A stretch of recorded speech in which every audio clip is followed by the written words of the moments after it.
Welcome friend. Tally prime के इस course में आप सभी का स्वागत है।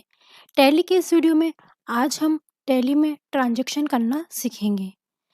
लास्ट वीडियो में हमने रिसिप्ट और पेमेंट वाउचर में कुछ एंट्रियां करना सीखी थी। हम वहीं से आगे बढ़ते हैं और वाउचर्स में एंट्रियां करना सीखते हैं। चलिए अब वीडियो को आगे बढ़ाते हैं। परंतु वीडियो को आगे बढ़ाने से पहले अगर आपने अभी तक हमारे चैनल को सब्सक्राइब नहीं किया है तो अभी आप बेल आइकॉन को क्लिक कर हमारे चैनल को सब्सक्राइब करें। तो चलिए वीडियो को अब आगे बढ़ाते हैं। देखिए लास्ट वीडियो में हमने रिसिप्ट और पेमेंट वाउचर के बारे में जाना था और हमने सारे वाउचर्स की डेफिनेशन यानी परिभाषाएं भी जान ली थी कि वो क्या होते हैं, उसमें किस तरह की एंट्रियाँ आती हैं। तो चलिए एक बार और शॉर्ट फॉर्म में मैं आपको इन सब की जानकारियाँ दे देती हूँ। तो चलिए सबसे पहले वाउचर्स में जाते हैं। वाउचर्स के अंदर हम यहाँ पर सारे वाउचर्स के बारे में जान लेते हैं। देखिए सबसे पहले F6 दे रखा है, यहाँ पर रिसिप्ट वाउचर्स है। रिसिप्ट वाउचर्स का किस तरह की एंट्री आती है? देखिए रिसिप्ट वाउचर में उस तरह की एंट्री आती है जो व्यापार में जो भी प्राप्तियाँ होएगी, जो भी हम रिसीव करेंगे, जो भी कैश है या फिर माल है जो भी रिसीव करेंगे, वो सब एंट्री जो व्यापार से संबंधित है वो रिसिप्ट वाउचर्स के अंतर्गत आएगी। पेमेंट वाउचर्स में जो भी हम भुगतान करेंगे, जो भी हम पेमेंट करेंगे, ठीक है ना? जो व्यापार से संबंधित होगा, तो वो सब की एंट्रियाँ हमारी पेमेंट वाउचर्स के अंतर्गत आएँगी। सेल्स वाउचर्स के अंतर्गत जो भी माल हम व्यापार से संबंधित जिसका व्यापार करते हैं, वो माल अगर हम बेचेंगे, तो वो सारी एंट्रियाँ सेल्स वाउचर्स के अंदर आएँगी। परचेज़ परचेज़ के अंतर्गत जो भी माल हम खरीदेंगे व्यापार करने के लिए, देखिए यहाँ पर व्यापार करने के लिए जो भी माल खरीदेंगे, बेचेंगे वही ही माल आएगा। अगर आप कोई भी माल या माल को खरीद रहे हैं या बेच रहे हैं तो वो परचेस या सेल में नहीं आएगा, ठीक है ना? अब यहाँ जनरल वाउचर है, जनरल वाउचर को हम एडजस्टमेंट वाउचर भी कहते हैं। जो एंट्री इन सब वाउचर्स के अंतर्गत नहीं आएगी, इनमें एडजस्ट नहीं होगी, वो एंट्री जनरल वाउचर के अंतर्गत आएगी, ठीक है ना? इसको एडजस्टमेंट एंट्री भी कहते हैं, ठीक है? चलिए हम बैक होते हैं अभी। देखिए, इन वाउचर्स में एंट्री करने से पहले हमें कुछ बातों का ध्यान रखना ज़रूरी है, जो कि हमने पिछली वीडियो में देखा था। मैं एक बार और आपको बता देती हूँ, फिर उसके बाद हम ट्रांज़ैक्शन करना स्टार्ट करते हैं। देखिए, वाउचर में जनरल एंट्री करने से पहले कुछ बातों का ध्यान रखना ज़रूरी है। देखो, सबसे पहले ट्रांज़ैक्शन पढ़ेंगे तो हमें प्रभावित होने वाले 2 खाते निकलेंगे। उसके बाद प्रभावित होने वाले खाते किस अकाउंट में जाएँगे, मतलब वो नॉमिनल में जाएँगे या रियल में जाएँगे या आपके पर्सनल अकाउंट में जाएँगे, ठीक है ना? हमें यह जानना होगा कि कौन-सा खाता डेबिट होगा और कौन-सा क्रेडिट होगा। देखिए, वो हमारे अकाउंट्स के नियम लगा के हमको पता चल जाएगा कि कौन-सा अकाउंट क्रेडिट होगा और कौन-सा डेबिट होगा, ठीक है? हमें ये तीनों बातों का ध्यान रखना है, उसके आधार पर ही हम जनरल एंट्री करेंगे वाउचर्स में, ठीक है? चलिए आगे बढ़ते हैं। अब खातों में किस तरह की एंट्री आएँगी, ये भी हमने पिछले वीडियो में पढ़ा था। चलो एक बार और बता देते हैं हम।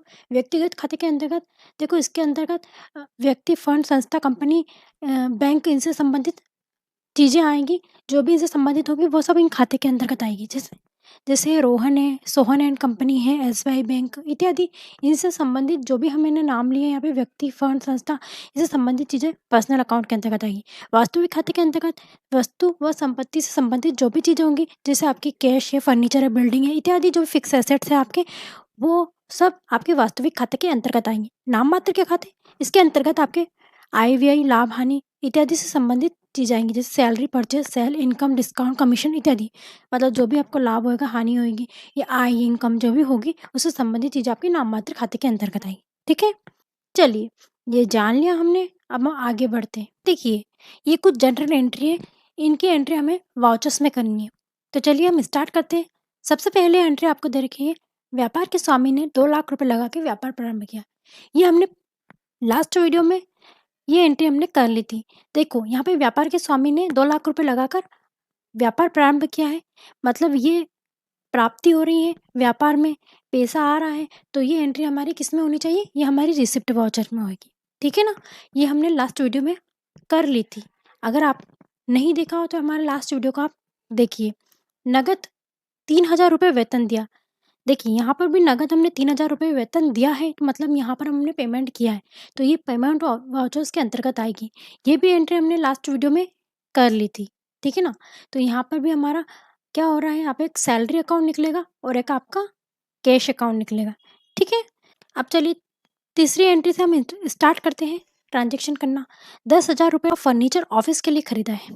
देखिए यहाँ पर क्लियरली लिखा हुआ है कि 10,000 रुपये का यहाँ पर हमने फर्नीचर खरीदा है, ठीक है। अब फर्नीचर यहाँ पर खरीदा है हमने, तो ये हमारा किस वाउचर्स के अंतर्गत आना चाहिए? देखिए ये हमारा पेमेंट वाउचर्स के अंतर्गत आए, क्योंकि ये जो हमने फर्नीचर खरीदा है ये ऑफिस के मतलब हमारे व्यापार को सुचारू रूप से चलाने के लिए जो भी हमने ऑफिस के लिए ये फर्नीचर खरीदा है ये हमारे व्यापार से संबंधित है, परंतु हमने यहाँ पर पेमेंट किया है, ठीक है। 10,000 रुपये हमने देकर, कैश देकर यहाँ पर हमने ये फर्नीचर खरीदा है, इसलिए ये पेमेंट वाउचर्स के अंतर्गत आएगा, ठीक है। तो चलिए इसकी एंट्री देखते हैं। सबसे पहले हम गेटवे ऑफ टैली के ऑप्शंस वाउचर्स में जाएंगे। वाउचर्स के अंदर वी को टाइप करेंगे या फिर वाउचर्स पर क्लिक करेंगे। यहाँ पर हम पेमेंट वाउचर को ओपन करेंगे जिसकी शॉर्टकट की F5 है। यहाँ पर हमारा पेमेंट वाउचर ओपन हो गया है। सबसे पहले हमें यह देखना है कि उस एंट्री में किस तरह की ट्रांजैक्शन निकलेंगे। सबसे पहले वह देख लेते हैं। देखो यहाँ पर 10,000 रुपये का फर्नीचर ऑफिस के लिए खरीदा है, ठीक है ना। सबसे पहले हमें 3 बातें याद रखनी है। तो हमें सबसे पहली बात ये है कि प्रभावित होने वाले खाते कौन से निकल रहे हैं, मतलब लेज़र कौन से निकल रहे हैं। एक हमारा लेज़र निकल रहा है कैश अकाउंट, ठीक है ना। यहाँ पर हमें एक अकाउंट निकल रहा है फर्नीचर अकाउंट, ठीक है। यहाँ पर फर्नीचर ऑफिस के लिए हम खरीद रहे हैं तो एक हमारा फर्नीचर अकाउंट निकल रहा है और एक 10,000 रुपये हम लगा रहे हैं तो कैश अकाउंट निकल रहा है, ठीक है ना। प्रभावित होने वाले खाते निकल गए। और अब कौन सा अकाउंट किस में आएगा? देखिए फर्नीचर अकाउंट क्या है? फर्नीचर हमारी फिक्स एसेट है, मतलब रियल अकाउंट है। वह किसके अंतर्गत आएगा? रियल अकाउंट के अंतर्गत आएगा। और सेकंड है आपका कैश अकाउंट। कैश अकाउंट भी किस में आएगा? रियल अकाउंट के अंतर्गत आएगा। तो जब प्रभावित होने वाले दो ही खाते अगर एक ही अकाउंट्स के अंतर्गत आते हैं तो हमें वहाँ पर नियम ना लगाते हुए यह ध्यान देना चाहिए कि आने वाली चीज़ को हम डेबिट करें और जाने वाली चीज़ को हम क्रेडिट करें। तो यहाँ पर व्यापार में क्या आ रहा है? यहाँ पर व्यापार में फर्नीचर आ रहा है तो हम फर्नीचर अकाउंट को डीआर करेंगे और कैश अकाउंट को सीआर, क्योंकि कैश व्यापार से जा रहा है, हम पेमेंट कर रहे हैं, ठीक है। चलिए हम इसकी एंट्री करते हैं। अब यहाँ डीआर क्या होगा? यहाँ डीआर होगा फर्नीचर अकाउंट। इंटर करेंगे हम यहाँ पर कितने का हमने फर्नीचर लिया है? 10,000 रुपये का हमने इंटर करा। और यहाँ पे अब यहाँ पर सी आर हमारा कैश अकाउंट हो जाएगा। यहाँ सी टाइप करें या फिर इंटर कर दें तो 10,000 रुपये यहाँ पर इंटर। यहाँ नरेशन आप लिखना चाहते लिख सकते हैं, एडर एक्सेप्ट करें। ये हमारी एंट्री हो गई है, ठीक है। नेक्स्ट एंट्री देखते हैं। 15,000 रुपये का कंप्यूटर सिस्टम ऑफिस के लिए खरीदा। देखिए यहाँ पर भी हमने 15,000 रुपये का कंप्यूटर सिस्टम ऑफिस के लिए खरीदा है। तो यहाँ पर प्रभावित होने वाले खाते कौन कौन से? एक तो कंप्यूटर सिस्टम जो कि हमने ऑफिस के लिए लिया है, ठीक है ना। तो एक अकाउंट हमारा कंप्यूटर सिस्टम निकल जाएगा और एक हमने 15,000 रुपये दिए हैं तो एक कैश अकाउंट आ गया। देखिए प्रभावित होने वाले खाते किस तरह से निकलेंगे? जो चीज़ हाईलाइट हो रही है, जो चीज़ प्रभावी हो रही है उस ट्रांजैक्शन में, उस चीज़ को आप बाहर निकाल लीजिए, वही आपके प्रभावित होने वाले अकाउंट होंगे। जैसे यहाँ पर हम कैश दे रहे हैं तो कैश अकाउंट निकल जाएगा। और किसके लिए दे रहे हैं हम? यहाँ पर कंप्यूटर सिस्टम यानी ऑफिस के लिए कंप्यूटर सिस्टम लाने के लिए दे रहे हैं तो एक अकाउंट हमारा कंप्यूटर सिस्टम निकल जाएगा, ठीक है ना। अब सेकेंड है कि कंप्यूटर सिस्टम और हमारा जो कैश अकाउंट वो किसके अंतर्गत जाएगा? देखिए कंप्यूटर सिस्टम क्या है, किसके अंतर्गत जाना चाहिए कंप्यूटर सिस्टम? देखिए कंप्यूटर सिस्टम हमारा एक इनडायरेक्ट एक्सपेंस है, ठीक है ना। ये इनडायरेक्ट एक्सपेंस के अंतर्गत, तो इनडायरेक्ट एक्सपेंस मतलब एक तरह का खर्चा है। तो खर्चे सारे किस में आते हैं? हमारे नॉमिनल अकाउंट के अंतर्गत। तो कंप्यूटर सिस्टम नॉमिनल अकाउंट के अंतर्गत जाएगा और कैश अकाउंट जो है हमारा वो हमारा जाएगा रियल अकाउंट के अंतर्गत, ठीक है। तो रियल अकाउंट है और एक नॉमिनल अकाउंट है। सेकंड चीज़ आपकी कंप्लीट हो चुकी है। अब थर्ड चीज़ है कि कौन सा डीआर होगा और कौन सा सीआर होगा, ठीक है ना। अब यहाँ पर हमें नियम के आधार पर देखते हैं, ठीक है ना। एक नॉमिनल अकाउंट है। एक नॉमिनल अकाउंट का नियम यह कहता है कि जितने भी खर्चे होते हैं, नॉमिनल अकाउंट का नियम कहते हैं कि जो भी खर्चे होते हैं, ठीक है, और जो भी हानियाँ होती है उनको तो हमें डीआर करना है और जो लाभ और आय होती है उनको हमें सीआर करना है। तो यहाँ एक्सपेंस हो रहा है तो यहाँ पर जो हमारा कंप्यूटर सिस्टम है वो डीआर हो जाएगा और यहाँ पर कैश के लिए भी हम रियल अकाउंट का नियम लगा कर देख लेते हैं। रियल अकाउंट का नियम कहता है कि व्यापार में जो वस्तु आती है उसको तो डीआर करो और जो जाती है उसको सीआर करो। तो यहाँ से व्यापार से हमारा पैसा जा रहा है, मतलब कैश जा रहा है, तो हम कैश अकाउंट को सीआर करेंगे, ठीक है ना। चलो इसकी एंट्री करके देखते हैं। अब ये भी पेमेंट अकाउंट के अंतर्गत जाएगी। तो सबसे पहले हमने 15,000 का कंप्यूटर सिस्टम देखा, तो डीआर हमारा कंप्यूटर सिस्टम होगा। अगर आपने यहाँ पर उससे संबंधित अकाउंट नहीं बनाना रखा तो यहाँ से शॉर्ट फॉर्म से आप अल्टर सी करके वो लेजर आप बना सकते हो। इनडायरेक्ट एक्सपेंस के अंतर्गत आएगा, ये हमारा खर्चा है। इंटर करके यहाँ पर अल्टर ये करके एक्सेप्ट कर दे। अब यहाँ पर हमारा कंप्यूटर सिस्टम कितने का आया है, 15,000 करा। नेक्स्ट सीआर क्या होगा, कैश अकाउंट, ठीक है ना। तो हमने कैश अकाउंट को सीआर कर दिया। हम नरेशन यहाँ लिख लेंगे, अल्टर करके एक्सेप्ट करते। नेक्स्ट बैंक ऑफ इंडिया में 3,000 रुपये जमा कर करंट अकाउंट खोला, ठीक है ना। यहाँ पर प्रभावित होने वाले खाते कौन कौन से निकल रहे हैं, बैंक ऑफ इंडिया और एक कैश अकाउंट, ठीक है ना। अब ये प्रभावित होने वाले खाते तो निकाल लिए हमने। अब नेक्स्ट स्टेप होती है कि कौन सा अकाउंट किस में जाएगा। देखो बैंक है, बैंक व्यक्ति फंड से संबंधित चीज़ें किस में आती हैं, पर्सनल अकाउंट के अंतर्गत आती है। और हमारा कैश है, कैश तो रियल अकाउंट के अंतर्गत जाता है, ठीक है ना। ये सेकेंड स्टेप भी आपकी कंप्लीट होगी। थर्ड स्टेप है आपकी कौन सा डीआर होगा, कौन सा सीआर होगा। तो बैंक ऑफ इंडिया में 3,000 रुपये जमा कर रहे हैं हम, ठीक है ना। तो बैंक ऑफ इंडिया किसके अंतर्गत आता है, पर्सनल अकाउंट। पर्सनल अकाउंट का नियम क्या कहता है कि पाने वाले को डेबिट करो और देने वाले को क्रेडिट करो। बैंक ऑफ इंडिया पाने वाला है क्योंकि वहाँ पे 3,000 रुपये हम जमा कर रहे हैं, तो बैंक ऑफ इंडिया को हम डीआर करेंगे। बाकी कैश अकाउंट रियल अकाउंट के अंतर्गत आते हैं। रियल अकाउंट का नियम ये कहता है कि व्यापार में आने वाली वस्तु को डीआर करना, जाने वाले को सीआर करें। तो कैश यहाँ से हमारे जा रहा है तो उसको हम सीआर करेंगे। चलो इसकी एंट्री करते हैं। यहाँ पर एक बात याद रखनी है, यहाँ पर आपके बैंक टू कैश है, मतलब यहाँ पर बैंक और कैश के बीच का लेन देन है। और हमें यहाँ क्लियर दिख रहा है बैंक टू कैश, मतलब बैंक से संबंधित जो भी लेन देन होंगे वो सारे कॉन्ट्रा वाउचर्स के अंतर्गत आएंगे। तो ये एंट्री हमारी कॉन्ट्रा वाउचर में होगी। F4 क्लिक करें, यहाँ पर कॉन्ट्रा वाउचर ओपन हो जाएगा, ठीक है ना। वहाँ 3,000 रुपये जमा करके हमने अकाउंट खोला है, ठीक है ना। अब यहाँ पर सीआर क्या होगा, यहाँ पर कैश अकाउंट सीआर होगा। तो यहाँ पर हम कैश अकाउंट को इंटर करेंगे। यहाँ 3,000 रुपये हम डालेंगे, इंटर करा। डीआर हमारा बैंक ऑफ इंडिया होगा। 3,000 रुपये डालकर हमने अकाउंट खोला है, ठीक है ना। अब ये क्या होगा कि bank allocation for bank of India, ये हमारा फॉर्मेट है। ये जो अगर चेक बैंक से संबंधित जो भी जानकारी है हमें यहाँ डालनी होती है। ट्रांजैक्शन टाइप, मतलब आपका ट्रांजैक्शन किस टाइप का है, हमारा कैश में है, यहाँ पर अमाउंट आ जाएगा। अगर आपका चेक नहीं तो चेक नंबर यहाँ पर आ जाएगा।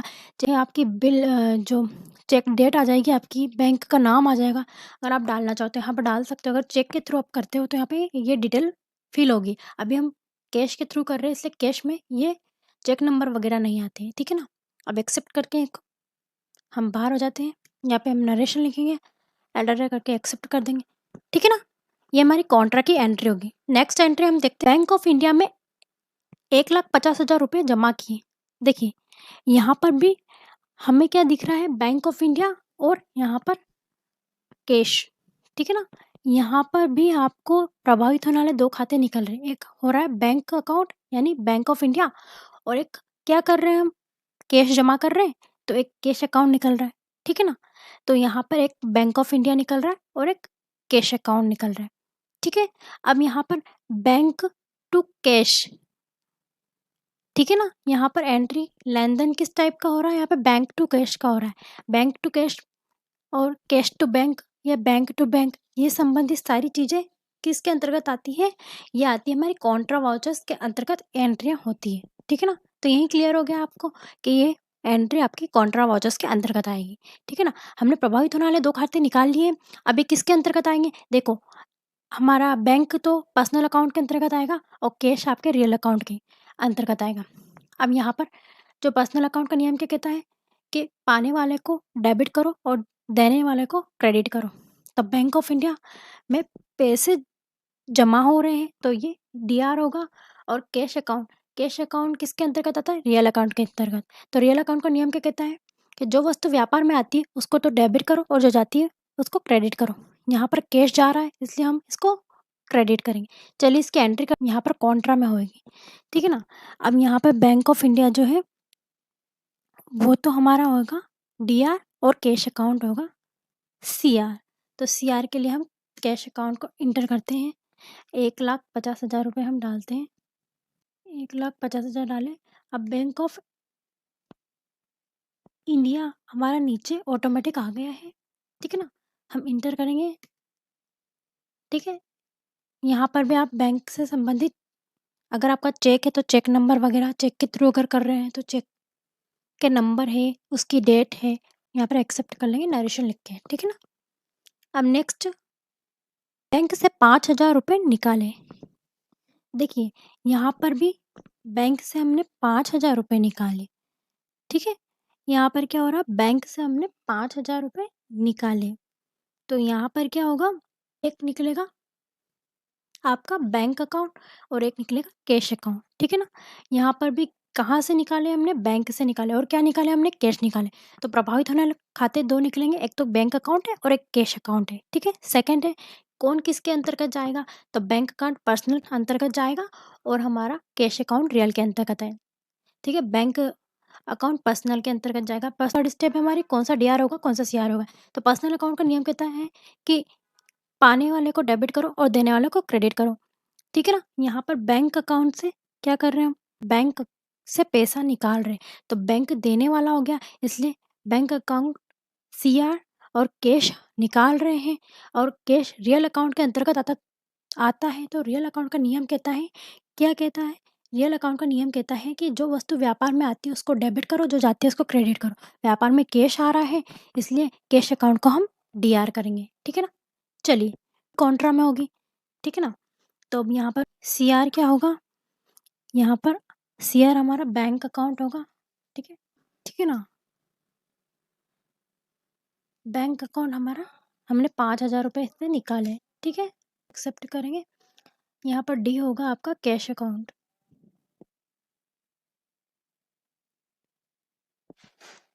ठीक है, कैश अकाउंट डी होगा और यहाँ पर इंटर करके एक्सेप्ट कर लेंगे, ठीक है। ये हमारी कॉन्ट्रा की एंट्री हो गई। नेक्स्ट देखिए श्याम ट्रेडर से 1,00,000 रुपए के 20 पीस एलजी टीवी के खरीदे। प्रत्येक पीस की कीमत है 5,000 रुपये, ठीक है ना। श्याम ट्रेडर हमारा क्रेडिटर है, जो हमारा लेनदार है उससे हमने क्या खरीदे है, व्यापार के लिए 1,00,000 रुपए की 20 पीस के एलजी टीवी खरीदे हैं, ठीक है ना। अब इसकी एंट्री हमें करनी है, ठीक है। अब देखिए अब ये इनवॉइस आ गया, मतलब यहाँ पर हमने खरीदी है तो खरीदने वाली जो भी चीज़ें हैं व्यापार से संबंधित है वो सब किस वाउचर्स के अंतर्गत आएगी, वो परचेस में आएगी। आप F9 क्लिक करें, ये इनवॉइस हमारा खुल चुका है, ठीक है ना। अब यहाँ पर सप्लायर इनवॉइस नंबर, जो भी सप्लायर का इनवॉइस नंबर मतलब बिल नंबर होगा वो यहाँ पर आप लिख दीजिए। हमारा फर्स्ट ही है तो हम फर्स्ट लिखेंगे। डेट बिल की यहाँ लिखेंगे, जब बिल बना रहे हैं उस बिल की डेट यहाँ पर आ जाएगी। यहाँ पर बिल पार्टी नेम में आपका श्याम ट्रेडर्स आ जाएगा, ठीक है। परचेस लेजर में परचेस अकाउंट आएगा, ठीक है ना। पार्टी नेम है पार्टी। अब नेम ऑफ आइटम मतलब वो कौन सी चीज़ खरीद रहे हैं हम, तो हमने यहाँ पे एलजी टीवी के एल टाइप करेंगे तो हमारा यहाँ स्टॉक आइटम ओपन हो जाएगा। तो एलजी टीवी के हमने क्वांटिटी में कितने खरीदे हैं, 20 पीस खरीदे हैं, इंटर। पर पीस की कीमत क्या थी हमारी, 5,000 रुपये, ठीक है ना। 5,000 रुपये हमारी पर पीस की कीमत थी। इंटर करा, 1,00,000 रुपये हो गए, इंटर करो, इंटर करो। ऐसे इंटर करते करते हम यहाँ पर एक्सेप्ट कर देंगे और कंट्रोल ए कर देंगे नरेशन लिख के, ठीक है। ये हमारी परचेस की एंट्री होगी। इस तरह से इनवॉइस में एंट्री की जाती है परचेस में। चलिए नेक्स्ट, मोहन ट्रेडर से हमने नगद 60,000 रुपये के 100 पीस बजाज फैन के खरीदे। प्रत्येक पीस की कीमत 600 रुपये है। देखिए यहाँ पर हमने मोहन ट्रेडर से क्या खरीदा है, 60,000 रुपये के 100 पीस के बजाज फैन खरीदे। अब ये भी हमारी खरीदारी हुई है और ये भी हम व्यापार के लिए खरीद रहे हैं, तो ये भी हमारी परचेस के अंतर्गत आएंगी। हमारा परचेस वाउचर्स ओपन है, सप्लायर इनवॉइस नंबर यहाँ हम 2 डाल देते हैं, यहाँ डेट जो बिल डेट होगी वो डालेंगे, यहाँ पर जो बना रहे हैं वो डेट आएगी, पार्टी नेम में हमारा मोहन ट्रेडर आएगा, यहाँ पर हमारा कंपनी नाम लिख देंगे, यहाँ रिसिप्ट करके परचेस में परचेस लेजर आ जाएगा। नेम ऑफ आइटम में हमें क्या खरीदा है, हमने बजाज के फ़ैन खरीदे हैं, तो बजाज यहाँ पर कितनी क्वांटिटी में खरीदे हैं, 100 पर पीस की कीमत यहाँ पर क्या है, 600 रुपये है, ठीक है ना, ठीक है। 60,000 रुपये हमारा इंटर आ गए, यहाँ इंटर कर कंट्रोल ले करके एक्सेप्ट कर देंगे, ठीक है ना। ये सारी एंट्रियाँ हमारी हो चुकी है, ठीक है। देखिए हमने आज जो भी एंट्रियाँ करी अब वो हम कहाँ पर देख सकते हैं वो भी हम जान लेते हैं, ठीक है ना। हम बैक होते हैं। देखिए हम प्रतिदिन जो भी हम काउंटिंग करेंगे, जो भी वाउचर्स बनाएंगे, वाउचर्स में एंट्रियाँ करेंगे, वो सारी एंट्री की हम लेन देन को हम कहाँ देख सकते हैं, वो डे बुक में देख सकते हैं, ठीक है ना। डे बुक आपकी प्रतिदिन की बुक है, मतलब आप दिन भर जो भी कार्य करेंगे, जो भी एंट्री करेंगे, जो भी आप ट्रांजेक्शन करेंगे वो सब हम यहाँ पर देख सकते हैं। देखिए डे बुक पर जाने के लिए हम इसकी शॉर्टकट की के को भी क्लिक कर सकते हैं और या फिर डायरेक्ट जाकर डे बुक पर क्लिक कर देंगे। देखिए आज हमने जो भी ट्रांजेक्शन किया उसको यहाँ पर डेट वाइज यहाँ पर आ चुका है। देखिए कॉन्ट्रा में किया हमने, पेमेंट में किया। अगर आपको यहाँ पर जाके अगर एंट्री को क्लिक करना है, क्लिक करके आप देखना चाहते हो तो भी देख सकते हो, ठीक है ना। तो यहाँ पर इस तरह से हम यहाँ सारी एंट्री देख सकते हैं, ठीक है। इसके बहुत से फीचर्स हैं, डे बुक के बहुत से फीचर्स हैं जो कि हम आगे देखेंगे, ठीक है। चलिए हम बैक करते हैं यहाँ से। चलिए आज के लिए इतना ही, आगे हम और ट्रांजेक्शन सीखेंगे और टैली वाउचर्स में करेंगे, ठीक है। तब तक के लिए आप टैली के इस कोर्स का नियमित रूप से रिवीजन करते रहिए ताकि टैली में आपको इस कोर्स को सीखने की नियमितता बनी रहे, क्योंकि हमारा उद्देश्य यही है कि हम आपको आसानी से, सरल तरह से टैली प्राइम के इस कोर्स को आसानी से सिखा सकें। धन्यवाद। हमारा वीडियो पसंद आया हो तो आप इसे लाइक करें, शेयर करें और सब्सक्राइब करें। Thank you.